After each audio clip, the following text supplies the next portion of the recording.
مأساة اجتماعية راهي توصل إلى حالة الطلاق. ثم فيلم مصري معروف محامي خلع معروف جدا، وقت اللي جات للمحامي باش تشكي براجلها قال لها شنو سبب القضيه متاعك؟ قالت له بيشخر. قال لها بايه؟ قالت له بيشخر. قال لها تحب تطلق راجلك على خاطره بيشخر؟ بعد تخسر قال لها بدنا ما كل الناس بتشخر، والله مش غريب انه القاضي اللي حيترافع يكون بيشخر، هو كمان بيشخر. أكيد هي هزلية، لكن بالحق هو حتى إحصائيا ينجم يكون من العوامل. لك علاش احنا الساس نسميوها لا مالادي دو كونجوان، معناها عادة المريض يجيك يقول لك أنا مقلق أنا موجوع في الشخير، عادة لو كونجوان بشكل عام هو اللي يجي يقول لك دكتور راهو ثم مشكلة. يجي ساعات باش تنقص المشاكل في العائلة أكثر من اللي هو يخمم في الصحة متاعه. هو ماهوش واعي برشا بالقلق اللي عنده في بدنه، بخطورة الشيء على بدنه، فهمت؟ أما أكثر مقلق بالمشاكل الزوجية اللي عنده، ويجيو دونك باش تتحل المشاكل هذه وتوفى مشكلة الشخير.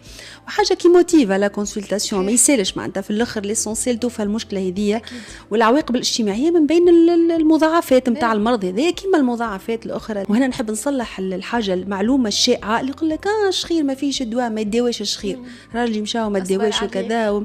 نقول لهنا من المنبر هذا راهو الشخير فيه الدواء، سوف كو تحبوا شويه وسع بال، تحبوا شويه طول نفس، تحبوا شويه وقت، ما راهو الشخير يتداوى. كيف نداء الى النساء راهو الشخير يتداوى وتتحل المشاكل الزوجيه وترجع العلاقات طيبه وكل شيء. فهمت؟ ولو حتى النساء احيانا فما اكيد. انا شخصيا العيادات اللي ندب فيه تشخيص المرض هذا نجيني من امتع العيادات، خاصه كي يبدا الكوبل بحذاك. ذكر مره مريض كيف حكيت له هكا على الانعكاسات هذوما وفهمت وكل، يعمل لي ابي هذا كله مش خيرة.